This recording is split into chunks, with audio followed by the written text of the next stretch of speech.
Assalamualaikum warahmatullahi wabarakatuh.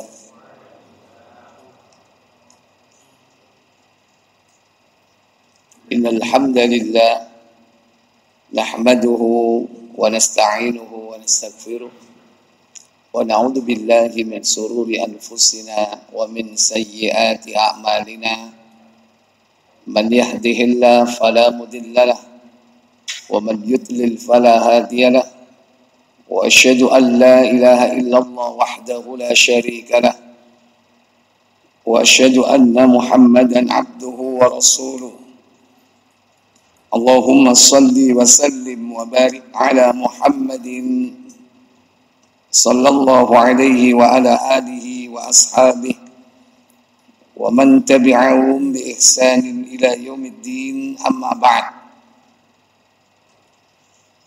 Puja dan puji syukur kita panjatkan kehadiran Allah Tabaraka wa Ta'ala yang telah melimpahkan nikmat kepada kita semua.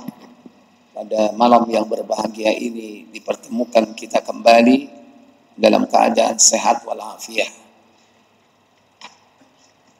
Semoga Allah Tabaraka wa Ta'ala memberikan kita kemudahan untuk memahami, mempelajari satu ayat dari Al-Quran, satu hadis dari Nabi yang mulia sallallahu alaihi wa alihi wasallam. Semoga Allah memberikan kita kemudahan pula untuk mengamalkannya dalam kehidupan kita dan istiqomah di dalamnya hingga datangnya kematian menjemput kita. Semoga Allah memberikan kita nikmat di akhir hidup kita kelak dengan husnul khatimah.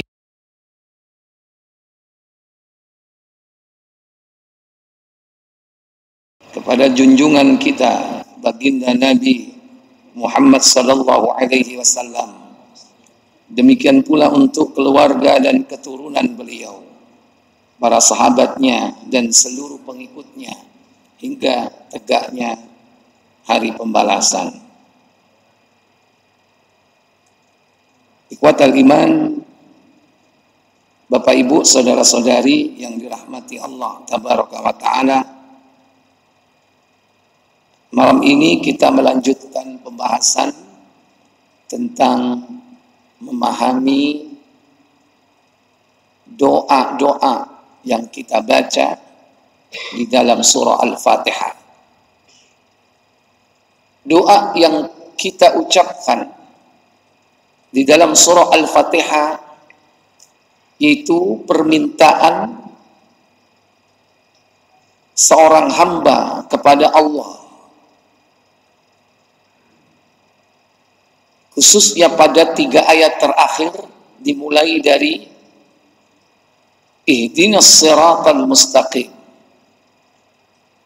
kemudian siratal ladzina an'amta alaihim ghairil maghdubi alaihim waladdallin.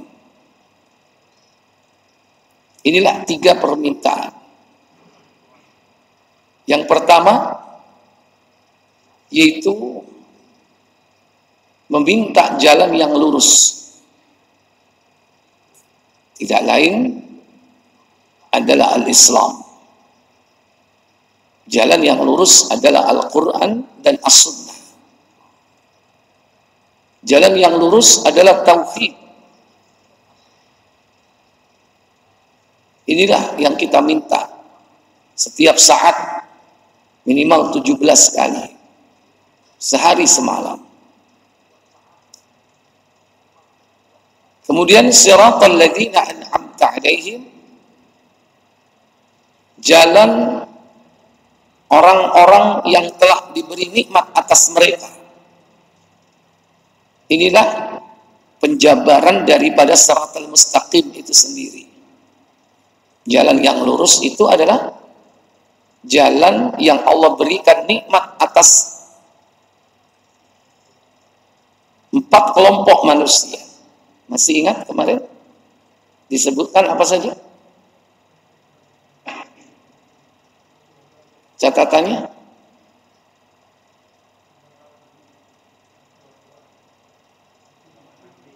Para nabi, siddiqin, terus syuhada dan sholihin. Sudah kan itu kemarin? Sudah atau belum? Sudah.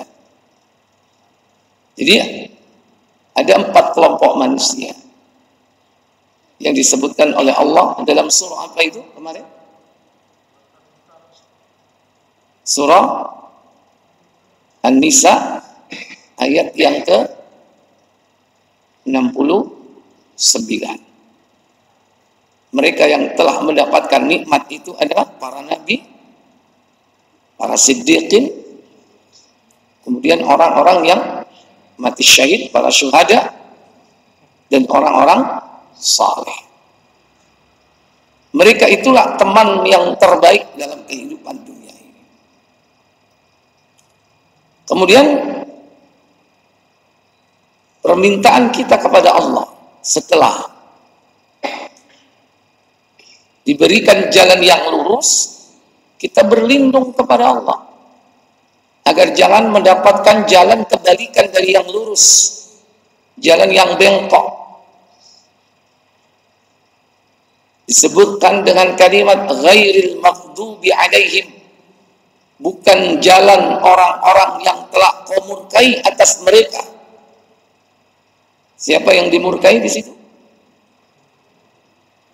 Yaitu orang-orang Yahudi.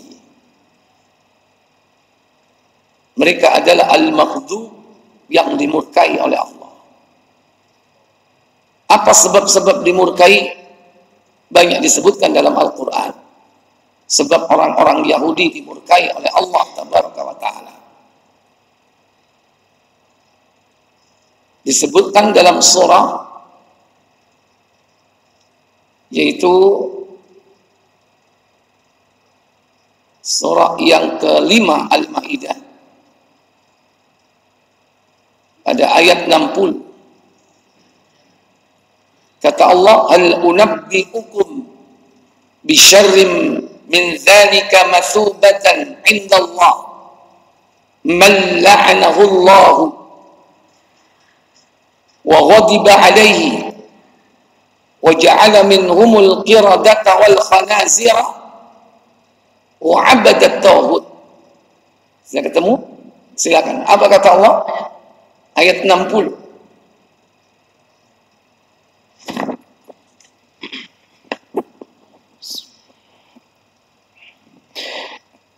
Katakanlah Muhammad, apakah akan aku beritahukan kepadamu tentang sesuatu yang lebih buruk pembalasannya daripada itu di sisi Allah, yaitu balasan orang yang dilaknat dan dimurkai Allah, yang di antara mereka dia jadikan kera dan babi.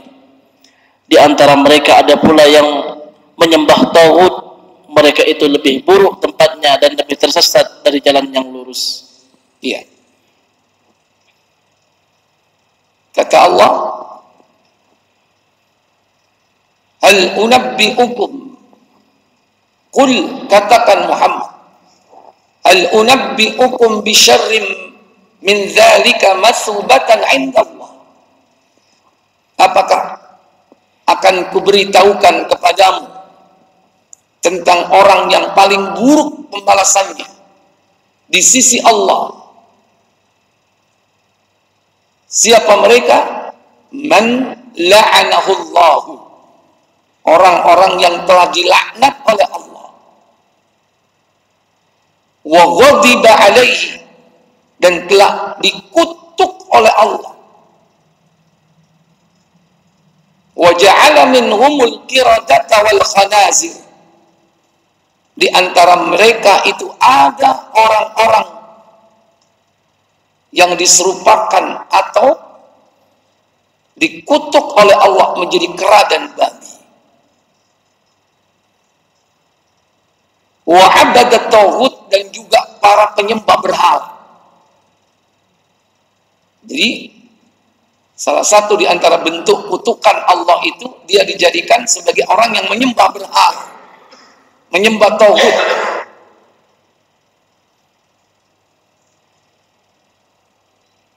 Yang pertama disebutkan dijadikan kera. dan dijadikan babi. Apa sebab mereka dijadikan kera dan babi ketika itu? Apa sebabnya?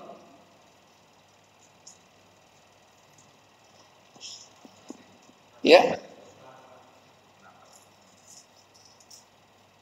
karena mereka telah meninggalkan ibadah hari apa?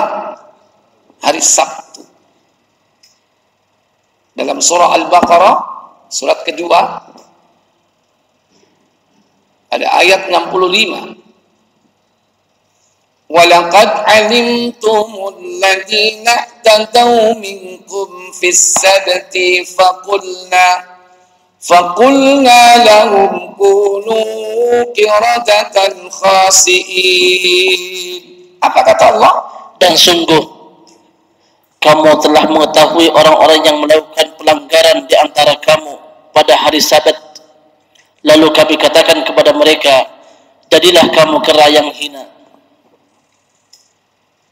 Dan kalian sungguh telah mengetahui tentang perkara orang-orang yang telah melanggar perjanjian hari Sabat, hari Sabtu. Faqulna lahum, maka kami berkata kepada mereka, kunu qiradatan khasiin, jadilah kau kera yang hina. Ini adalah orang-orang Bani Israel yang hidup di tepi pantai, yang penghasilan atau maisha mereka itu mencari ikan. Sehingga ketika mereka meninggalkan ibadah hari Sabtu, Allah merubah muka mereka menjadi kera dan babi. Siapa yang menjadikan kera? Dan siapa yang menjadikan babi di kalangan mereka? Ya Yahudi, jelas. Kan dari tadi kan Yahudi. Yang dimaksud yang kera itu yang siapa? Yang babi itu yang siapa?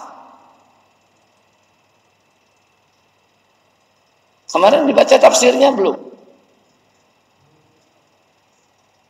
Tafsir Ibnu Katsir tentang ayat ini. Belum? Belum sampai sini. Diterangkan dalam tafsir Ibnu Katsir, generasi muda mereka dijadikan sebagai kera, generasi tuanya dijadikan sebagai babi. Dua karakter binatang yang memiliki sifat negatif, sifat buruk. Kalau kera itu gimana? Antum kasih pisang, pegang tangan kanan. Kasih pisang lagi, pegang tangan kiri. Kasih pisang lagi, dipegang dengan apa? Kakinya. Ini karakter apa? Hah? Toma. Apa toma? Serakah, rakus. Begitulah sifat mereka. Mereka itu orang yang tomak dalam kehidupan dunia, rakus. Bahkan lebih rakus daripada orang-orang musyrik.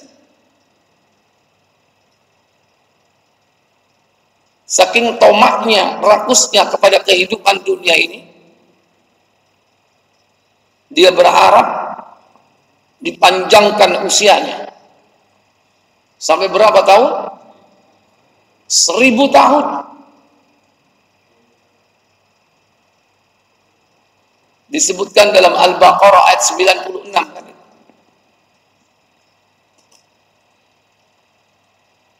Wa minan ayat 96 Al-Baqarah. Baca Ustaz ayatnya. Bismillah. وَلَتَجِدَنَّهُمْ أَحْرَصَ النَّاسِ عَلَى حَيَاةٍ وَمِنَ الَّذِينَ أَشْرَكُوا yawaddu ahaduhum law yu'ammaru alfa sanah wa ma huwa bimuzahzihi minal 'adzabi an yu'ammar wallahu basirun bima ya'malun. Apa kata Allah Jalla wa Ala? Dan sungguh engkau Muhammad akan mendapati mereka orang-orang Yahudi, manusia yang paling tamak akan kehidupan dunia, bahkan lebih tamak dari orang-orang musyrik. Masing-masing dari mereka ingin diberi umur 1000 tahun, padahal umur panjang itu tidak akan menjauhkan mereka dari azab Allah Subhanahu wa taala. Dan Allah Maha melihat apa yang mereka kerjakan. Walatajidannahum, sungguh kalian akan menjumpai mereka, orang-orang Yahudi, ahrasan nasi ala haya, orang yang paling loba, kadang diterjemahkan dengan loba, yang artinya tamak, rakus, ala haya, itu dalam kehidupan dunia ini, rakus mereka, ingin punya harta yang banyak, ingin punya kedudukan dan pangkat, sampai hari ini. Wa minal ladzina asyraku, bahkan lebih tamak, lebih loba dari orang-orang musyrik. Yawaddu ahaduhum, masing-masing di antara mereka berharap, ayyu'ammaru alfasana, dipanjangkan usianya sampai 1000 tahun. Padahal tidak mungkin mereka bisa menyamai Nabi Adam, Nabi Nuh, karena fisik mereka sudah lemah, postur mereka sudah mengecil, tidak seperti Adam yang usia 1000 tahun itu, karena besar, antara usia dan tubuhnya proporsional. 1000 tahun karena tubuh Adam situ nadhira, 60 hasta. Kalau 1 hasta setengah meter, 60 berarti berapa? 30 meter. Tinggi Adam 30 meter, usianya 1000. Lah Yahudi piro? Mungkin 2 meter. Jadi nggak mungkin dia bisa hidup sampai 1000 tahun. Ini gambaran mereka. Mereka adalah orang yang tamak dalam kehidupan dunia ini. Bahkan karena ketamakan inilah kemudian mereka meninggalkan perjanjian dengan Allah untuk menegakkan syariat, mengabdi kepada Allah pada hari khusus, yaitu hari Sabat atau Sabtu. Demikian pula generasi tuanya dijadikan seperti apa? Khinzir, babi. Bagaimana karakter babi itu?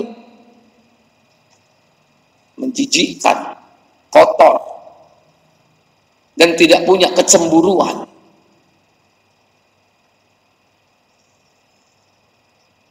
Mereka, generasi-generasi tuanya tahu Taurat, tapi mereka melanggar isi daripada kitab Taurat itu. Tamsil karakter binatang ini menjadikan kedua binatang itu diharamkan oleh Allah Tabaraka wa Ta'ala untuk dimakan. Maka apa yang disifati oleh Allah dengan karakter yang buruk yang ada pada hewan ini, menjadikan hewan itu diharamkan oleh Allah Tabaraka wa Ta'ala untuk dimakan. Bedes, boleh nggak makan bedes? Hah? Nggak boleh. Babi tidak boleh. Demikian pula makan keledai khimar. Kalau kuda masih boleh, khimar tidak boleh. Dan Yahudi ini disifati seperti khimar. Dalam surah Al-Jumu'ah 62 ayat 5. Mathalul ladzina hummilut Taurata thumma lam yahmiluha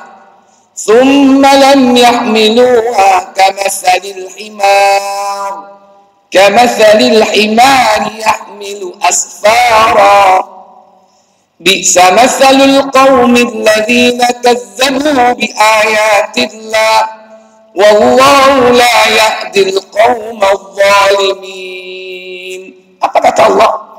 Perumpamaan orang-orang yang dibebani tugas mengamalkan Taurat kemudian tidak mengamalkannya adalah seperti keledai yang membawa kitab-kitab tebal tanpa mengerti kandungannya. Sangat buruk perumpamaan kaum yang mendustakan ayat-ayat Allah. Allah tidak memberi petunjuk kepada kaum yang zalim.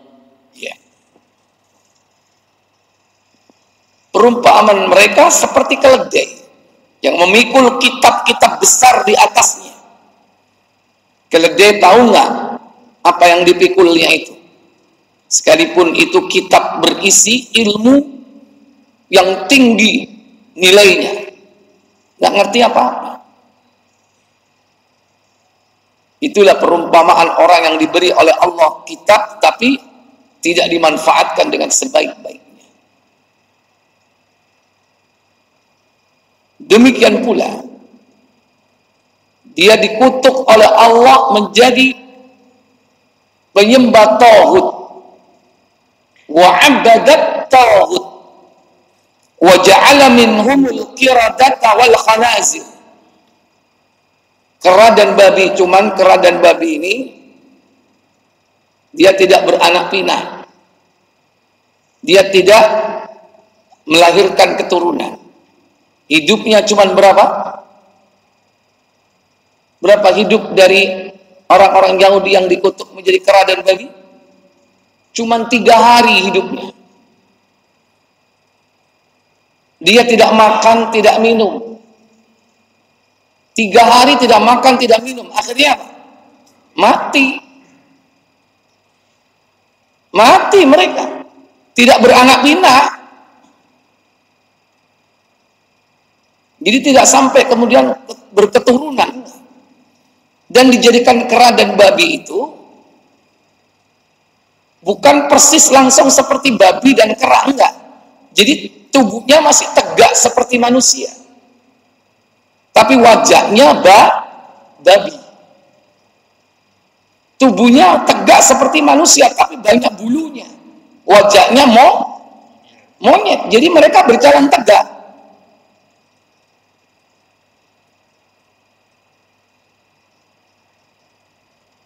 Bisa jadi ini kisah ini tersebar secara bias. Yang kemudian barangkali sampai di telinga orang-orang kafir.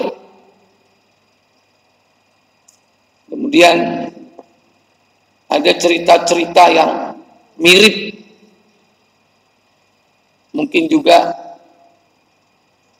barangkali penokohannya juga mirip. Ada manusia yang seperti kera.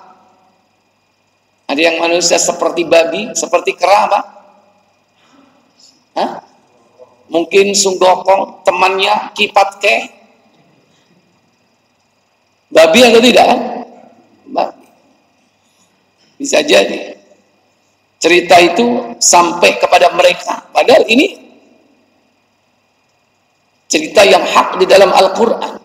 Cuman mereka tidak mengerti sumbernya dari mana. Atau mungkin cerita itu sudah sejak ada sebelum Al-Quran menceritakan yang sebenarnya. Cuman ceritanya dari mulut ke mulut, bukan dari kitabullah. Karena dari mulut ke mulut, sehingga bias cerita itu. Jadi mereka tidak hidup beranak pinak, tidak. Mati. Dalam 3 hari mereka mati. Nah kemudian kemungkinan juga kematian orang-orang ini dibongkar oleh Allah Tabaraka wa Ta'ala tulang belulangnya, sehingga manusia ini mirip seperti kera. Tubuhnya tegak tapi wajahnya kera. Kemudian oleh orang-orang Yahudi sendiri diklaim bahwa ini adalah manusia purba, untuk menghilangkan jejak bahwa nenek moyang mereka pernah dikutuk menjadi apa? Kera.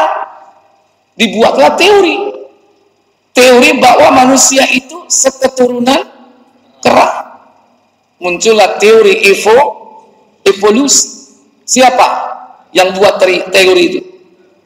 Charles Darwin. Dia orang apa? Yahudi. Mungkin barangkali takut terbongkar kutukan Allah kepada mereka ini, kemudian diklaim bahwa tulang belulang ini adalah manusia purba, Homo sapiens. Sampai teori-teori itu berkembang, ditemukan manusia purba, Pithecanthropus erectus, Paleo javanicus, Homo wajakensis. Siapa itu pelajaran biar nih? Ternyata kita disesatkan dalam pelajaran-pelajaran sejarah itu. Nggak ada manusia purba itu, nggak ada. Allah menciptakan manusia pertama ada. Ganteng atau tidak? Ganteng. Ganteng mana sama Nabi Yusuf? Halo? Ganteng Adam. Kenapa? First product. Manusia pertama itu. Orang membuat produk pertama itu mesti paling bagus, masterpiece-nya. Kenapa nggak terkenal kegantengannya? Sehingga ada lawan, karena nggak ada lawan waktu itu. Manusia cuma satu, hanya Adam. Orang dikatakan ganteng tidak karena ada perbedaan. Dikatakan ganteng karena ada yang tidak ganteng. Tapi kalau ketika itu tidak ada yang menyamai, menandingi, tidak terkenal kegantengannya. Padahal Adam itu paling tampan. Manusia pertama yang diciptakan oleh Allah pasti terbaik. Makanya dalam hadis disebutkan Nabi Yusuf itu jamiluhu nisfud dunya. Ketampanannya separuh dunia. Separuh untuk dia, separuhnya dibagi untuk yang lain. Tapi kalau Adam wongkol 100%.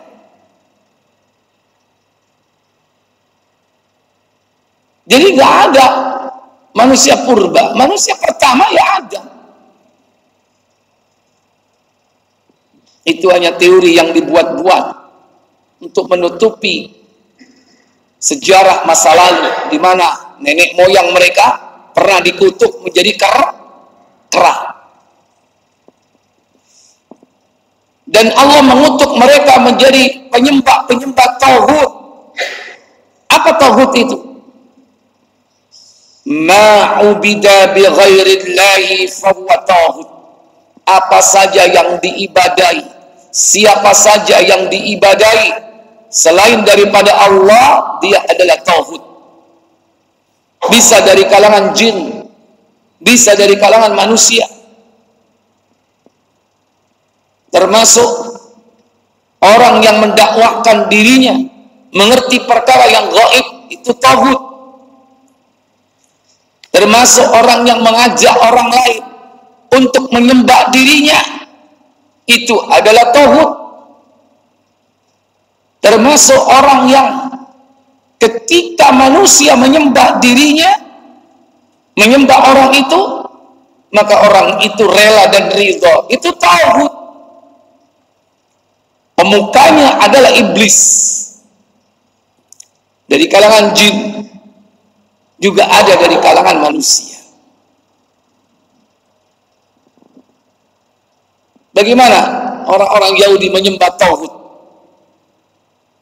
yaitu menyembah rahib-rahib mereka. Ahbar-ahbar mereka disembah.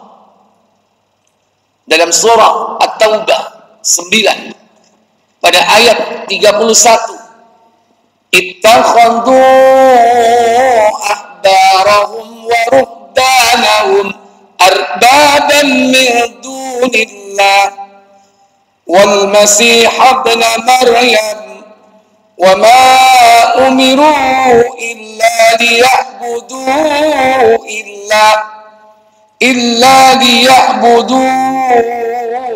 ilaha wahida la ilaha illahu subhanahu amma yushrikun. Apa kata Allah? Mereka menjadikan orang-orang alim Yahudi dan rahib-rahibnya Nasrani sebagai Tuhan selain Allah, dan juga Al-Masih putra Maryam, padahal mereka hanya disuruh menyembah Tuhan yang Maha Esa. Tidak ada Tuhan selain Dia, Maha Suci dari apa yang mereka persekutukan. Iya. Jadi mereka ini menyembah para ahbar, orang-orang alim mereka, dan juga ruhban, rahib-rahib di kalangan Nasrani. Nah, Nasara ini kan mengikuti sebelumnya. Mereka menjadikan Isa putra Maryam sebagai sesembahan, karena sebelumnya orang-orang Yahudi menjadikan Uzair sebagai sesembahan, dianggap sebagai anak Allah. Pada ayat sebelumnya, wa qalatil yahudu Uzair ibn Allah wa qalatil nasara al-masih ibn Allah wa qalatil nasara, dan orang-orang Nasrani menjadikan siapa? Al-Masih ibn Allah, Al-Masih itu sebagai putranya Allah. Ayat 30. Ya, coba baca. Artinya, dan orang-orang Yahudi berkata Uzair putra Allah, dan orang Nasrani berkata Al-Masih putra Allah. Itulah ucapan yang keluar dari mulut mereka. Mereka meniru ucapan orang-orang kafir yang terdahulu. Allah melaknat mereka bagaimana mereka sampai berpaling. Dzalika qauluhum, itulah ucapan-ucapan mereka, bi afwahihim, dengan mulut-mulut mereka, yudahiquna qaulal ladzina kafaru min qabl, mereka itu mengikuti ucapan orang-orang kafir terdahulu. Qatalahumullah, Allah memerangi mereka. Anna yufakun, bagaimana mereka bisa berpaling padahal mereka punya kitab Taurat, ada Zabur, bahkan ada Injil di kalangan Nasara, tapi mereka mengucapkan kalimat itu gara-gara mereka mengikuti umat terdahulu. Karena konsep penyembahan terhadap dewa itu mengharap kedatangan anak dewanya. Ini yang diikuti oleh mereka. Sebelum itu ada para penyembah dewa di Yunani kuno misalnya. Siapa dewa Yunani? Zeus. Berharap kedatangan anaknya ke bumi. Siapa anaknya? Untuk menyelamatkan bumi. Filmmu Hercules.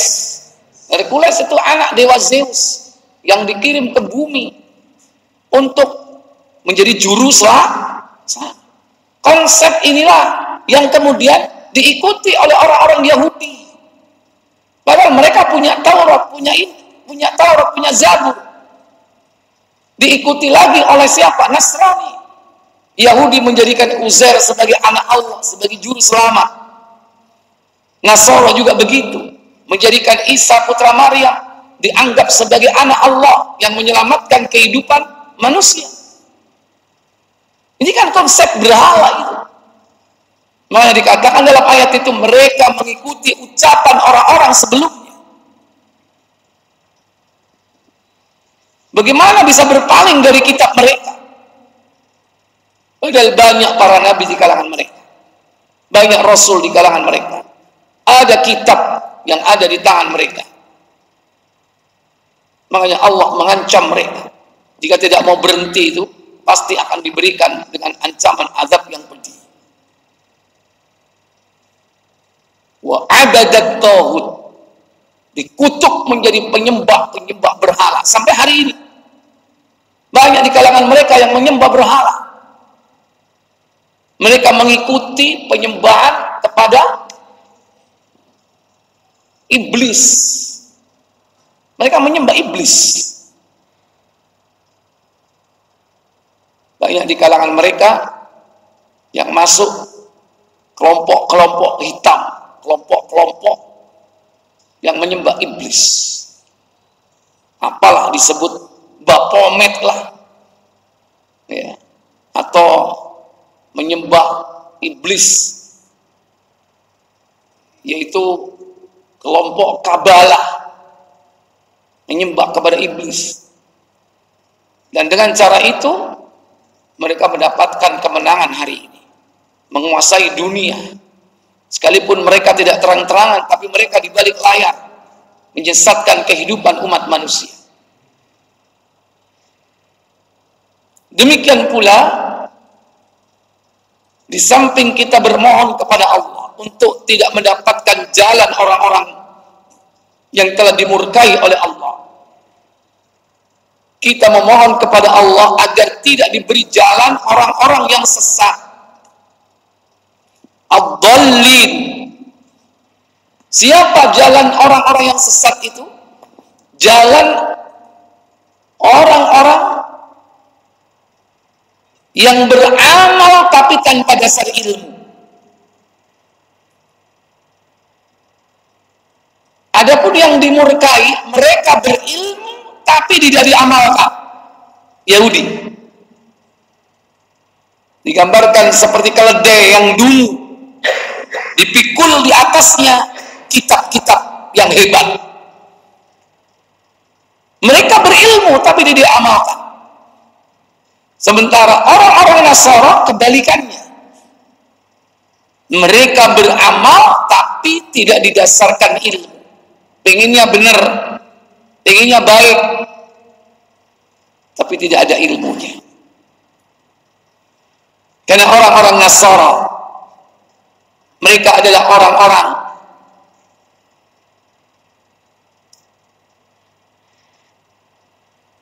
yang sebentar waktunya dibimbing oleh Nabi Isa. Tidak lama Nabiullah Isa membimbing mereka, hanya 33 tahun. Setelah itu Nabi Isa diangkat ke langit untuk menyelamatkan beliau dari pembunuhan orang-orang Yahudi yang bersekongkol dengan Imperium Romawi ketika itu. Sehingga Nabi Isa akhirnya diangkat oleh Allah ke langit untuk menyelamatkan beliau ini dari makar orang-orang kafir. Nah, karena tidak lamanya umat ini dibimbing oleh Nabi Isa, tidak lama setelah ditinggal oleh Nabi Isa, mereka terpecah belah menjadi beberapa kelompok. Ada 3 kelompok sesat, dan selainnya yaitu kelompok kaum muslimin. Dalam tafsir Ibnu Katsir diterangkan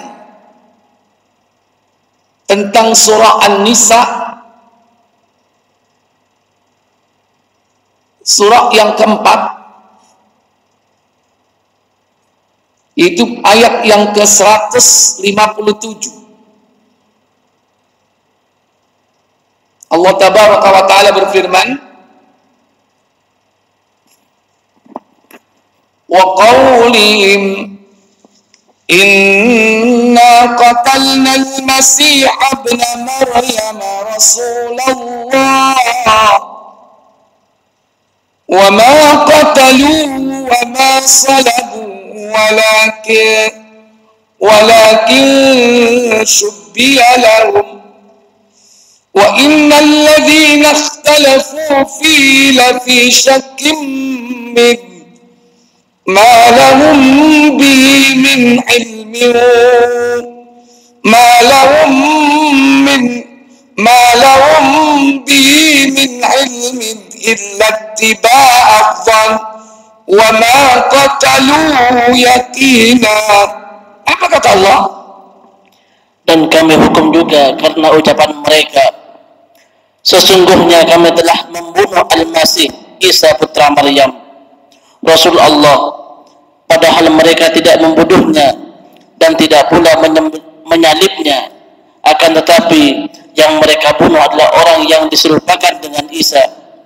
Sesungguhnya mereka yang berselisih pendapat tentang pembunuhan Isa selalu dalam keraguan-raguan tentang yang dibunuh itu. Mereka benar-benar tidak tahu siapa sebenarnya yang dibunuh itu, melainkan mengikuti persangkaan belaka, jadi mereka tidak yakin telah membunuhnya. Wa qaulihim, karena ucapan mereka orang-orang Yahudi, di mana mereka mengatakan inna qatalna al-masih ibn Maryam, sesungguhnya kami telah membunuh Isa putra Maryam, Rasulullah, utusan Allah. Ucapan ini sebagai sindiran. Mereka menyindir Rasulullah padahal mereka tidak yakin Isa Rasulullah. Lantas Allah tegaskan wa ma qataluhu, padahal mereka tidak membunuhnya. Wa ma salabuhu, bahkan mereka tidak menyalibnya. Walakin, akan tetapi yang dibunuh tidak lain yang diserupakan, yaitu dengan Isa. Maka mereka berselisih siapa yang terbunuh itu, baik dari kalangan Yahudi sendiri, juga dari kalangan Nasrani sendiri. Mereka berselisih. Wa innal ladzina ikhtalafu fihi la fi syakkin min, dan sesungguhnya orang-orang yang berselisih, mereka berada pada keraguan-raguan. Ma lahum bihi min ilmi illa ittiba'adh dhann, sesungguhnya orang-orang yang berselisih paham tentang Isa benar-benar dalam keraguan. Mereka tidak mempunyai keyakinan tentang siapa yang dibunuh itu, illa dhann, kecuali persangkaan, kecuali prasangka saja. Wa ma qataluhu yaqina, dan mereka tidak yakin bahwa mereka telah membunuh. Yahudi sendiri berselisih, Nasrani juga demikian. Dari kalangan Nasara terpecah menjadi 4 kelompok. Pertama, kelompok Yakubiyah yang mengatakan bahwa Isa adalah Allah, makanya dia naik ke langit. Yang kedua, kelompok Nasturiyah yang mengatakan bahwa Isa adalah anak Allah. Ini kelompok Nasturiyah namanya. Isa itu anak Allah sebagai juru selamat, anaknya yang tunggal diturunkan ke bumi untuk menyelamatkan umat manusia. Yang ketiga, kelompok Malakiyah. Siapa Malakiyah? Yaitu yang menganggap Bunda Maryam atau Bunda Maria itu sebagai Rabb selain Allah. Makanya ada yang menyembah Bunda Maria, disembah. Ini kelompok Malakiyah, banyak diikuti oleh kalangan para raja, para bangsawan. Ini kelompok Malakiyah, raja-raja dan bangsawan Eropa. Dan yang keempat, yaitu kaum muslimin yang mengatakan bahwa Isa adalah hamba Allah, utusan Allah, dan Allah menghendaki diselamatkan, diangkat ke langit, dan nanti di akhir zaman akan diturunkan kembali. Ini kaum muslimin, jumlahnya sedikit. Bahkan dari 12 Hawariyun itu, mereka terpecah menjadi 4 kelompok ini. Dari 12 Hawariyun, sedikit. Jadi mereka ini ikut kepada dhon, yaitu persangka. Maaf, sudah ada tuh? Belum. Baik. Oleh karena itu mereka ini tidak mengikuti ilmu. Hidupnya ikut daripada persangkaan. Sebagaimana Allah katakan dalam surah Al-Maidah, surah yang kelima, yaitu pada ayat yang ke-77, Allah Jalla wa'ala berfirman dalam ayat tersebut, Qul ya ahlal kitab la taghlu fi dinikum ghairal haqq la taghlu fi dinikum ghairal haqq wa la tattabi'u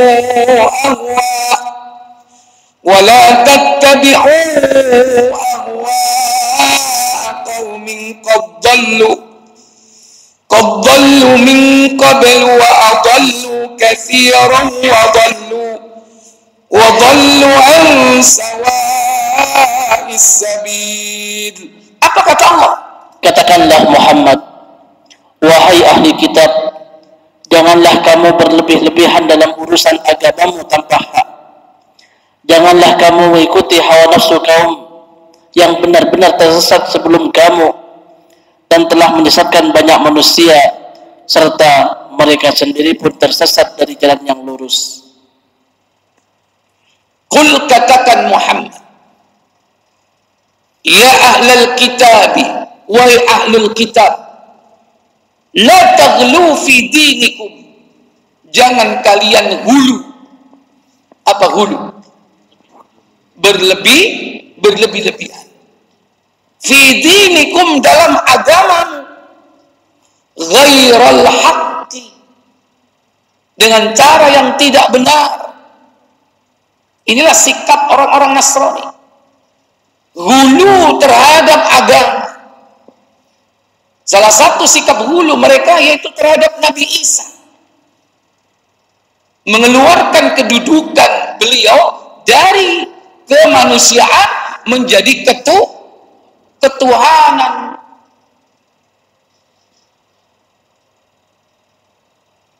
Sehingga dikatakan bahwa Isa itu adalah Tuhan. Atau kalau tidak, mengeluarkan dia dari kemanusiaan, dilebihkan.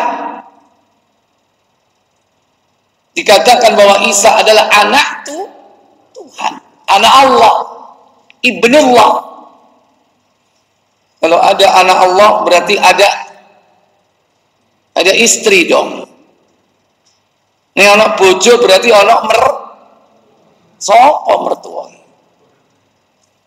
Padahal jelas tegas, lam yalid walam yulad, tidak beranak dan tidak diperanakkan. Wala tattabi'u ahwa'a, dan jangan kalian mengikuti hawa nafsu qaumin qad dhallu, kaum yang telah tersesat, min qablu, yaitu dari kalangan orang-orang sebelum kalian, min qablu, dari Yahudi, dari penyembah berhala, wa adallu katsira, dan mereka telah menyesatkan banyak manusia dari kalangan kalian. Wa dhallu, dan mereka sendiri sesat, an sawa'is sabil, dari jalan yang lurus. Ini sikap mereka, mengikuti hawa nafsu, mengikuti persangkaan, sehingga dia bersikap berhulu dalam agama. Baik, silakan adzan dulu.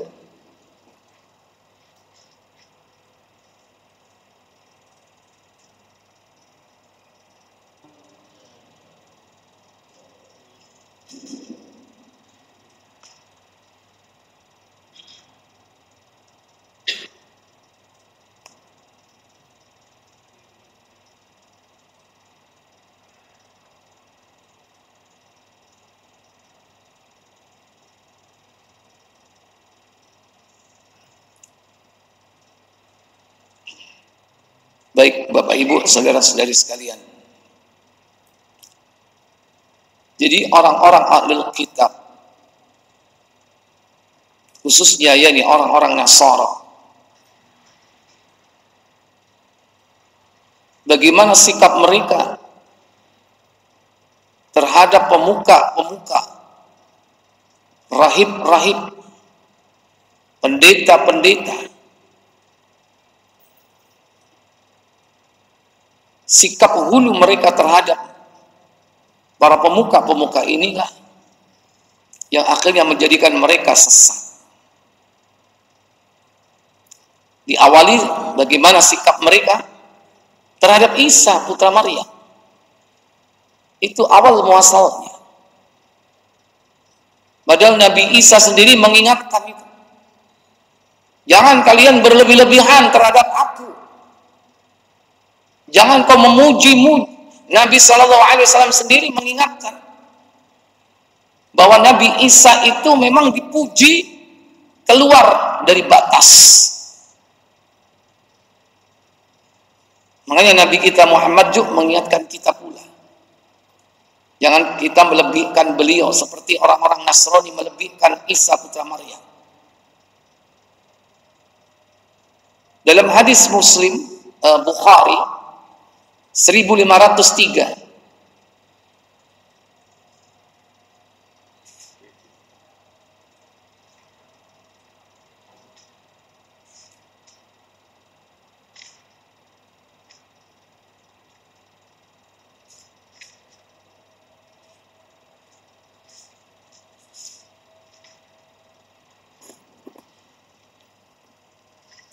ya. Dari siapa? Umar. Ya. Silakan. Dari Umar radhiyallahu an katanya, saya mendengar Nabi sallallahu alaihi wasallam bersabda, janganlah kamu memuji, memuliakan saya berlebihan sebagai orang Nasrani memuliakan anak Maryam. Saya hanya hamba Allah, maka katakanlah hamba Allah dan Rasulnya. Dari sabda Nabi ini kita tahu bahwa memang orang-orang Nasrani itu berlebihan terhadap Isa. Makanya Nabi sampai memperingatkan kita, karena bisa jadi kita akan mengikuti mereka dalam menyanjung dan memuji Nabi Muhammad. La tutruni, jangan kau menyanjungku berlebih-lebihan, kata Nabi. Kama atratin Nasara al-Masih ibn Maryam, sebagaimana orang-orang Nasrani menyanjung, memuji Isa putra Maryam dengan sanjungan yang berlebih-lebihan, sampai dikatakan sebagai anak Allah, sampai dikatakan bahwa Allah itu sendiri, yang itu mengakibatkan mereka kufur, keluar dari agama mereka, murtad. Dikatakan bahwa Isa adalah salah satu di antara 3 bagian. Laqad kafara alladziina qalu innallaha thalithu tsalatsa. Jelas itu. Kafirlah orang yang mengatakan bahwa Isa itu salah satu di antara 3 bagian. Ini Allah salah satu dari 3 bagian. Ada Tuhan Bapa, ada Tuhan Anak, ada Maria, 3 Tuhan, atau Roh Kudus. Ini. Nabi memperingatkan kita agar jangan seperti mereka. Innama ana abdullah, sesungguhnya aku hanya hamba Allah. Fakul, ucapkanlah abduhu wa rasuluh, hambanya dan utusannya. Dan ini sudah terjadi. Kaum muslimin ini mengikuti orang-orang Nasrani, di samping mengikuti Yahudi, mereka mengikuti orang-orang Nasrani, bersikap hulu kepada Nabi kita Muhammad sallallahu alaihi wasallam, menyanjung-nyanjung beliau, memuji-muji beliau berlebihan.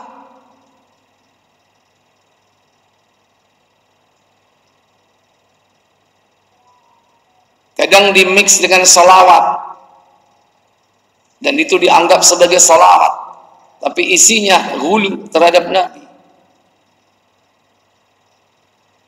Bahwa Nabi itu dapat menghilangkan berbagai kesedihan, penderitaan, tanhalu bihil uqadu wa tanfariju bihil ghurabu. Apali pelaku gitu aneh.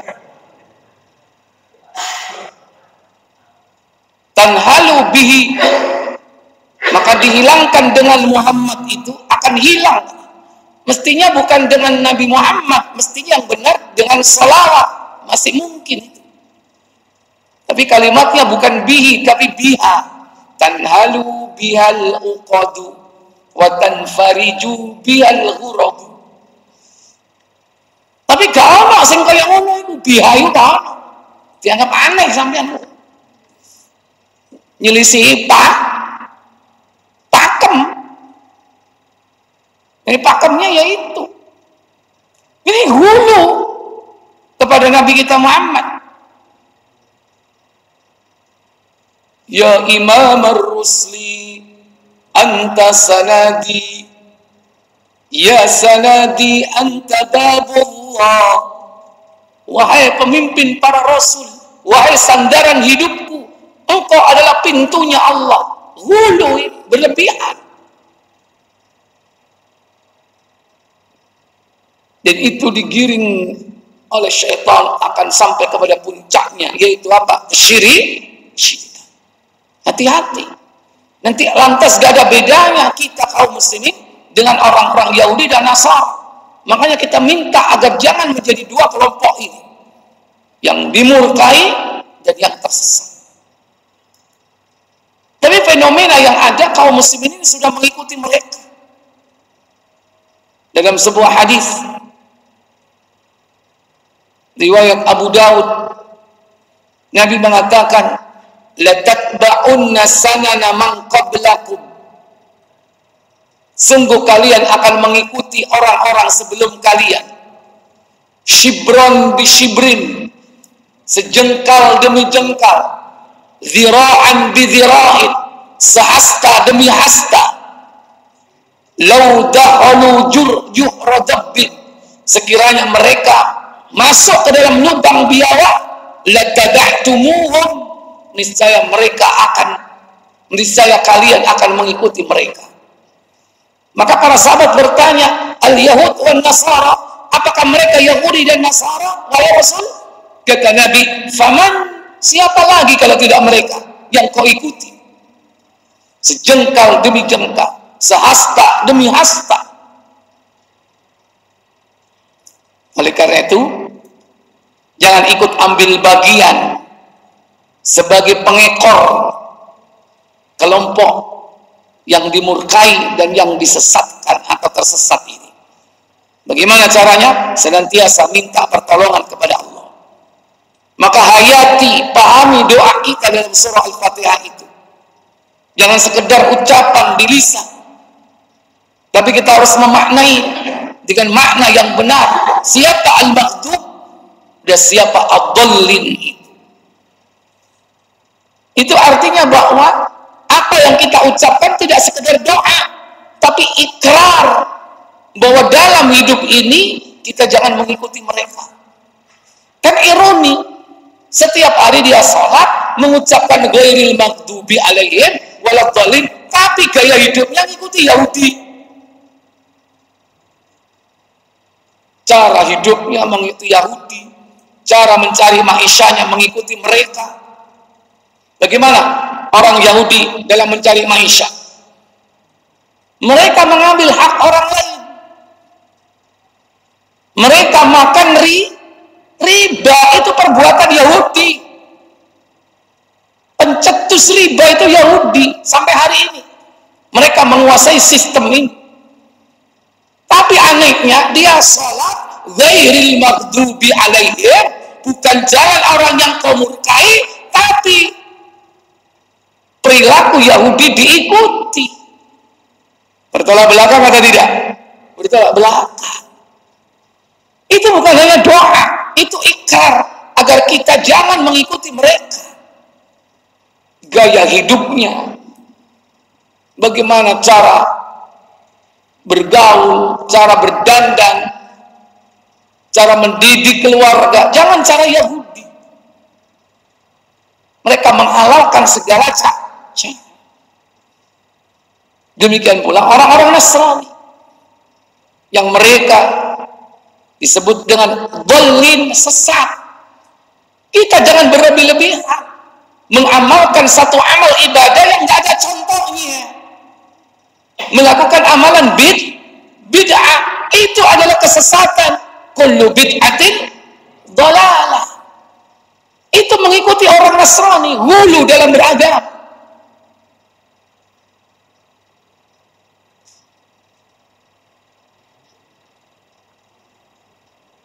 Maka itu bukan sekedar permintaan, tapi adalah ikrar kita agar jangan sampai mengikuti mereka berdua. Wallahu a'lam. Mungkin ini yang bisa saya sampaikan dari pembahasan tentang memahami doa-doa dalam surah Al-Fatihah. Semoga bermanfaat untuk kita semua.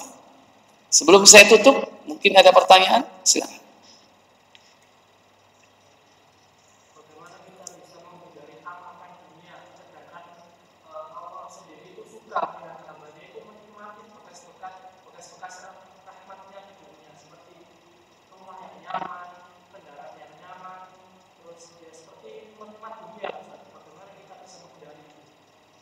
Iya, kita tidak bisa menghindar. Karena manusia itu pasti mencintai semua itu. Manusia itu cinta kepada dunia.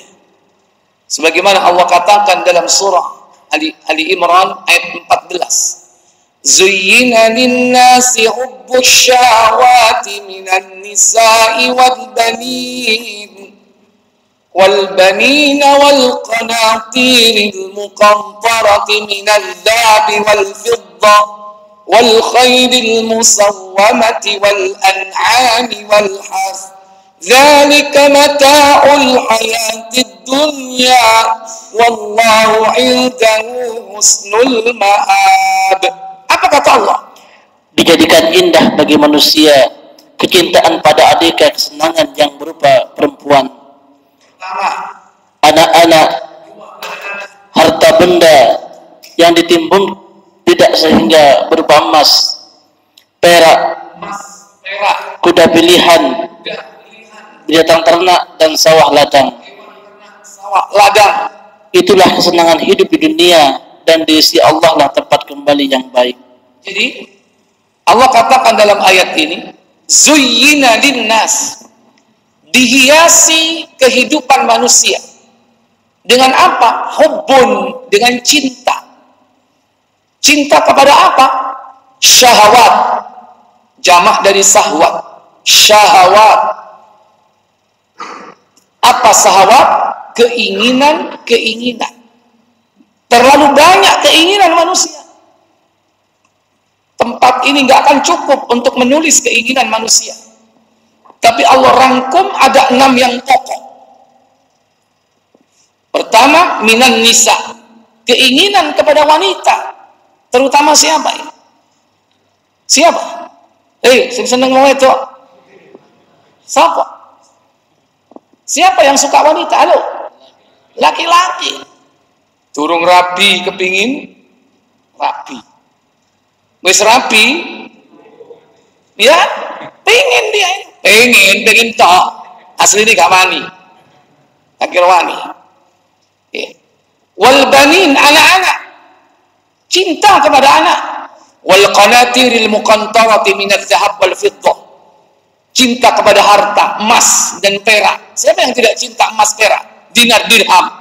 Sekarang wujudnya ya uang. Cuman kita ditipu dengan uang kartal, uang kertas, bahkan uang digital. Hakikat uang itu adalah emas dan perak yang tidak akan pernah berubah nilai intrinsik dan nilai nominalnya. Apalagi setelah itu, wal khail, kendaraan, al musawwama, kendaraan pilihan. Dulu kuda pilihan, unta pilihan, sekarang mobil pilihan. Ya, makanya di situ ada harta, emas perak, tahta, kedudukan, dan wanita ada. Tambah lagi apa? Toyo, wal an'am, hewan ternak, wal harth, sawah dan ladang, properti, tanah, ada bangunan di atasnya, ada rumah kita, ada villa kita, ada sawah, ada tegalan, ada kebun, ada hutan. Sampai duwe hutan, seneng nggak? Halo? Seneng? Masih bingung ya? Zalika mata'ul hayatid dunya, itulah kesenangan hidup di dunia. Jadi manusia nggak bisa lepas dari itu nikmat. Masalahnya cinta. Cinta kepada itu semua nggak akan bisa hilang. Tapi harus ditempatkan di tempat yang rendah. Sedangkan cintanya kepada Allah dan Rasul harus ditempatkan di tempat yang tinggi. Ini masalahnya, masalah cinta sebetulnya. Antum menempatkannya dengan benar apa enggak? Makanya Nabi sallallahu alaihi wasallam mengatakan, buka Muslim 34.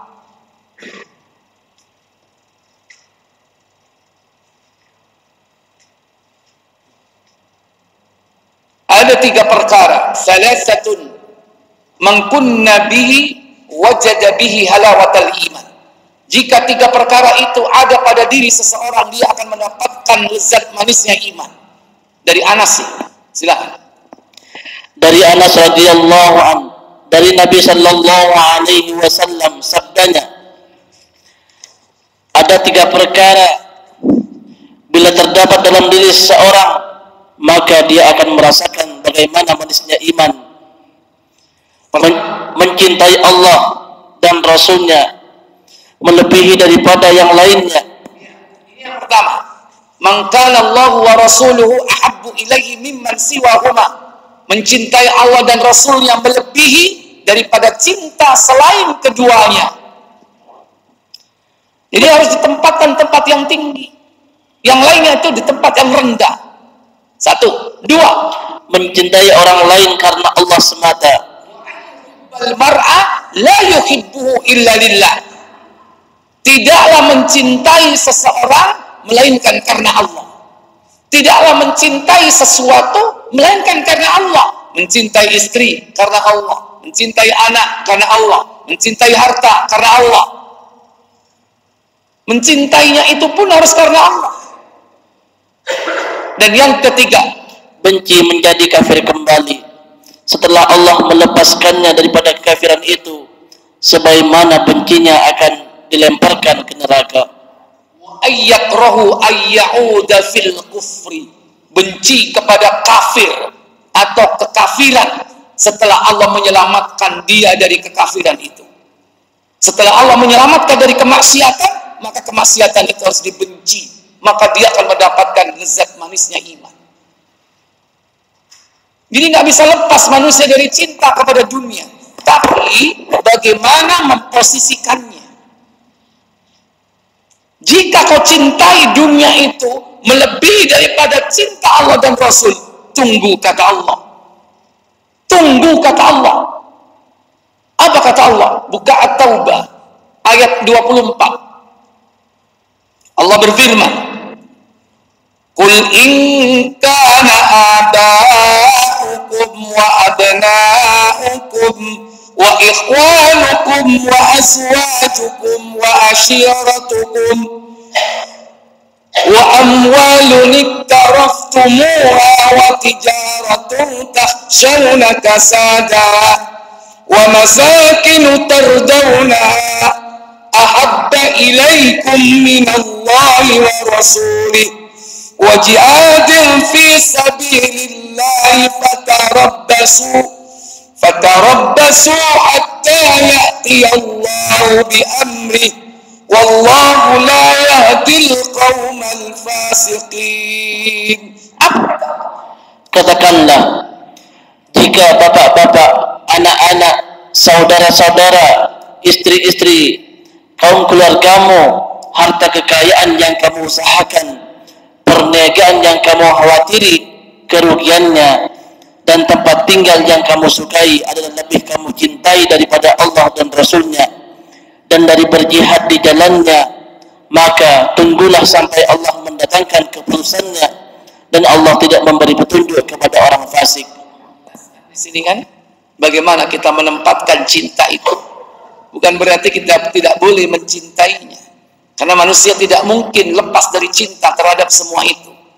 Cinta kepada bapak, cinta kepada anak, cinta kepada istri, cinta kepada keluarga, cinta kepada harta, rumah, termasuk cinta kepada perniagaan, tijaratan takhshawna kasadah, yang kau takutkan kerugiannya, wa masakin, dan cinta kepada rumah. Cinta enggak sampean? Apa menek mari bangun omah 5 miliar. Kepingin pindah apa enggak sampean?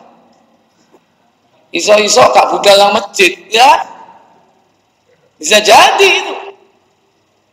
Tapi diancam oleh Allah. Jika semua itu ahabba ilaikum, lebih kau cintai minallahi, daripada Allah, wa rasulihi, dan rasulnya, wa jihadin fi sabilillah, lebih kau cintai daripada berjihad di jalan Allah. Dewe tolong diuji mbek jihad, tapi suatu saat bisa terjadi. Fatarabbasu, maka tunggulah hatta ya'ti Allahu bi amri, Allah akan memberi keputusan. Iso-iso dintekno kabeh, bisa nggak? Dalam 1 detik dihabisin semua. Bisa. Oleh karena itu, harta boleh di tangan, tapi jangan di hati. Silakan punya harta, tapi jangan di sini, di tangan. Lah kita kan enggak, hartanya enggak di tangan, gak duwe apa-apa, tapi nang ati. Bedino bingung ae golek donya, melek moto donya, arep turu donya, padahal gak duwe apa-apa, kere, tapi harta ada di hatinya. Melek moto donya, tapi kere. Boleh duit, gak tahu salah. Itu hati, harta di mana? Di hati, tapi nggak ada di tangannya. Abdurrahman bin Auf, Utsman bin Affan, harta di tangannya, tapi ada di hatinya nggak? Dikekno kabeh nang Kanjeng Nabi. Siapa? Abu Bakar Asid, Umar bin Khattab mek separuh. Tapi sudah hebat ya. Kita kongon 2,5% aja mikir ya. 2,5% dari 1 miliar, halo, piro? 250, 25 juta, mikir nggak? Sudah motor siji kira? Mana ya? Padahal 2,5%, jajal, nek 2,5% dari 1 juta, berapa? Hah? 25.000 kan? Jadi 1 juta, 2,5%-nya selawe, PN, nek perlu kurang 100 PN, iku nek 1 juta ya, begitu 1 miliar, mikir, ya. Padahal sama, proporsional itu. Wallahu a'lam. Saya pikir cukup, kita tutup kafarat majelis. Subhanakallahumma wa bihamdik, asyhadu an la ilaha illa anta, astaghfiruka wa atubu ilaik. Wassalamualaikum warahmatullahi wabarakatuh.